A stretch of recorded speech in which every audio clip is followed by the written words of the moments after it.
Hey, welcome back. Good to be back. It's been a long time since I've posted anything.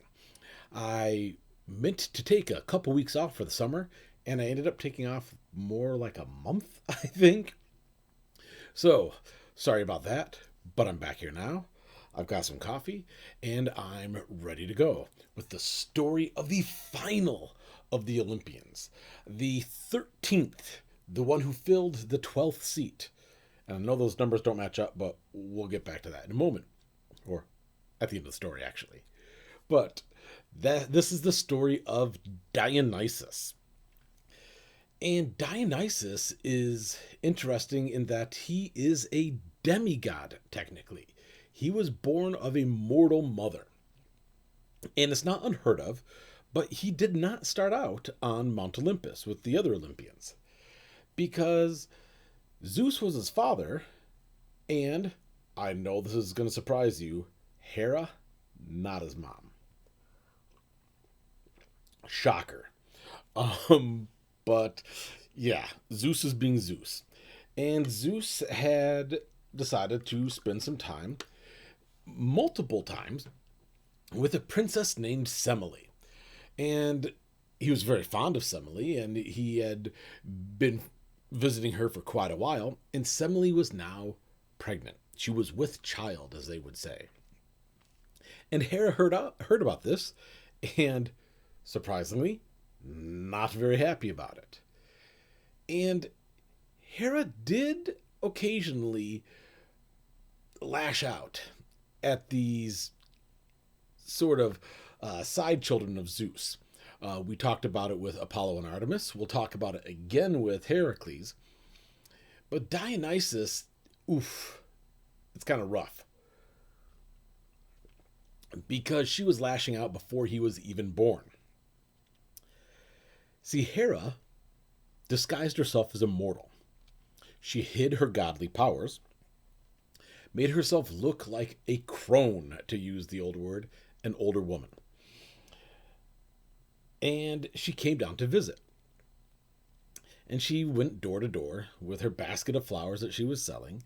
And she came to Semele's door and she knocked and was selling flowers and struck up a conversation with Semele. She saw that Semele was with child and asked after the father. And was the father home? Because maybe she could sweet talk him into buying her some flowers. And Semele said, no, the father wasn't at home. It's like, will he be back later? It's like, oh, he kind of comes and goes. It's like, oh, does he travel? It's like, well, Semele, who had been told to keep things a secret, kind of looked around and said, I need to share this with somebody. Can I share my secret with you? And Hera, disguised as a crone, said, of course, my child. You can share your secret with me. I won't tell anyone. And that's when Semele told Hera the secret that the father of her child was none other than Zeus, the king of the Olympians. But she shouldn't say anything because they didn't want Hera to find out and get jealous. Now, I don't know what reaction Semele was expecting to get, but a smirk and a giggle definitely wasn't it. But that's exactly what she got from the crone. And she said, don't you believe me? Like, oh, child, yes, I do. Of course I believe you that you're the father of your child is Zeus. It couldn't possibly be anyone other than Zeus. Only makes sense after all. It's like, no, really. It's Zeus. Zeus is the father of my child. Comes and goes unexpectedly. Yes, because you know Zeus, he's the king of the gods, comes and goes. Unpredictable. And you're 100% certain that you're not just seeing some low-life sailor who happens to come into port every once in a while. No chance that that could be it. And Semele said, no, of course, that can't be it. Zeus, my child's father is Zeus. Of course he is, child. Um, has he proven it to you? What? I mean, you asked him for proof that he was Zeus, didn't you, before you gave him a child? What do you mean? I mean, you've seen him in his full godly splendor, haven't you? No. Matter of fact, I haven't. Well, child, I'm not saying anything. I'm just saying, if it were me, I would maybe, next time you see this handsome young sailor, Zeus, you should demand that he show you himself in his godly form. Oh, make him promise. Make him promise it to you, that he'll do what you want. That's the trick. Then you'll know for sure. And Semele at this point was quite irritated with the little old woman and kicked her out. Not quite so rough as that, but not far off of it. And the crone smiled and said, "No, I'm sorry. Didn't mean to disturb you, my dear. Good luck with your beautiful baby." And leaves. And as soon as she's out of sight, transforms herself into a dove and flies back up to Mount Olympus. Not too many days later, Zeus comes to visit. And Semele is waiting for him. And he says, "Semele, my dear, oh, so good to see you. I've missed you so much." And she said, "Oh, I've missed you too. I've missed you so much. I'm upset. I'm upset it's been so long." It's like, "Oh, what can I do to make it up for you that it's been so long? I've been quite busy up on Mount Olympus. There's this whole thing with Helios and his son. You might have heard about that." It's like, yeah, but, Zeus, would you do one thing to make it up to me? Well, of course I'll make it up to you. Just give me one thing. I'll give you anything you want. No, I just want this one thing. So, whatever this thing is, I will give it to you. I swear it upon the river Styx." And Semele said, "Oh, that's a relief, because I want to see you in your true form." And Zeus took a step back. "Oh, my dear Semele, you don't want that. I can't do that. It'd be too much." It's like, no, that's what I want. It's like, "No, anything but that. Anything but that." Semele says, "What? Maybe you can't show me your true form. Maybe you aren't Zeus at all." It's like, "No, my dear, of course I'm Zeus. I'll do anything else you want, just not this one thing. You promised. You promised upon the river Styx." And she had him. Because the river Styx in the underworld was the sacred river to the Olympians, and any promise that they swore upon its name had to be kept. And so Zeus, he bowed his head and he stepped away and he grabbed the smallest little storm cloud and he pulled the dullest and dimmest of his lightning bolts. And he came back to Semele and revealed himself in his immortal might, not disguised as a mortal at all. And Semele had one moment of amazement and gratification at seeing that she was right all along, that the child's father was Zeus, before she burned to ash. Because mortals were not meant to see the gods in their true form. And Zeus had known this, and so had Hera. And so Semele died there, burned to ash in a moment. But lying in the ashes was her unborn baby. This unborn baby, which Zeus named Dionysus, had survived because it had Zeus's own blood in its veins. But it would not survive long. And so Zeus tore open the skin of his own thigh, stuck the baby under the skin, pulled the skin back shut and sealed it, and left the baby inside the skin of his own leg until it was ready to be born. And then, when it was, he cut his skin open. Baby Dionysus, ready to be born, sprung out, and he gave the baby to Hermes, his most trusted of messengers, and told Hermes to hide the baby away from Hera until it was strong enough to survive her anger. And so, Hermes took the baby away to the valley of Nysa and gave it to a group of nymphs, the Maenads, to take care of. Nymphs have shown up multiple times in these stories, among others in the story of Echo and Narcissus. Nymphs were minor goddesses. They were nature spirits. There were a lot of them, and they were all over the place. But they were important to the Greeks.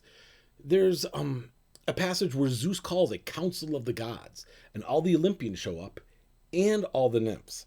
So even though there are many of them, and they're not at the level of Olympians, they are still important. And there are different types of nymphs. There were nymphs that lived in trees. Those were called dryads.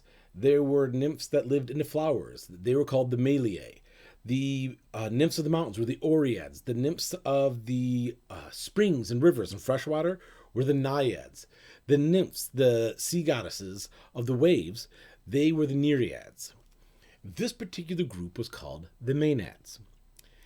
And they were kind of wild and crazy, and they were the ones that little baby Dionysus was given to take care of.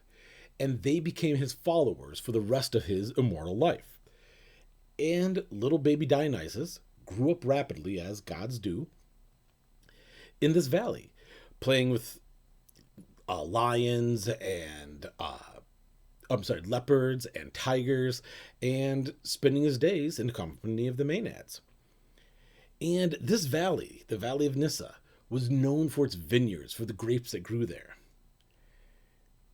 And this is where Dionysus found his purpose. Because Dionysus is the Greek god of wine. And he is the Greek god of wine because he is given credit with inventing wine from the grapes that grew in this valley. And he enjoyed the wine, the Maenads enjoyed the wine, the satyrs and the centaurs enjoyed the wine, and then Dionysus traveled across throughout Greece, spreading the secret of wine so everybody could enjoy it and everybody could have a good time. And he became much loved by the people that met him because wine. And one day, he decided that he was tired, again, maybe because of wine, and decided to take a nap on the beach. And he's laying there on the beach in his royal purple robes. And some pirates who were kind of skimming along the coast see this very richly dressed young man lying on the sand. And they figure he's got to be some kind of prince. So while he's sleeping, and apparently sleeping very deeply, they pull their ship up, they grab him, they throw him on board, tie him up, tie him to the mast, and they take off again. And sometime later, again, I'm thinking wine, Dionysus finally woke up. And he heard the pirates arguing what they should do with him and how much money they might get for ransoming them. And he said, "Oh, my friends, you've made a mistake. I am not some prince. My wealth is not of this world. You won't get anything from me. Just let me go. I have wine. I'll share it. We'll have a good time." And the pirate said, "What are you saying? No. We're going to find out who you belong to, and we're going to get a ton of money." And Dionysus said, "You're sure you won't let me go? This will end quite badly for you if you don't." And the pirates scoffed and went back to arguing over how they could find out who this rich young prince belonged to. And then one of the pirates noticed that cracks were starting to show in the mast of their ship, and that green sprouts were coming out of those cracks. Leaves were spreading, and vines started growing up the length of the entire mast, and then spreading across the sails, and those vines began to grow big, beautiful bunches of grapes. and the grapes began to burst and drip down rich red juices the color of blood down their white sails, staining them.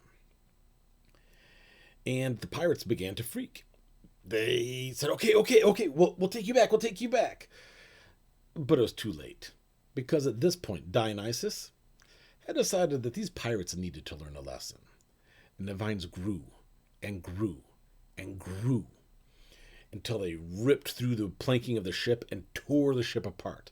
And the pirates, in desperation, dove into the sea. And they all would have drowned there. But Dionysus was rather kind, actually, for one of the Olympians, and he decided to spare them after a fashion. And he turned each of the pirates, as they thrashed in the water, into a dolphin and let it swim away.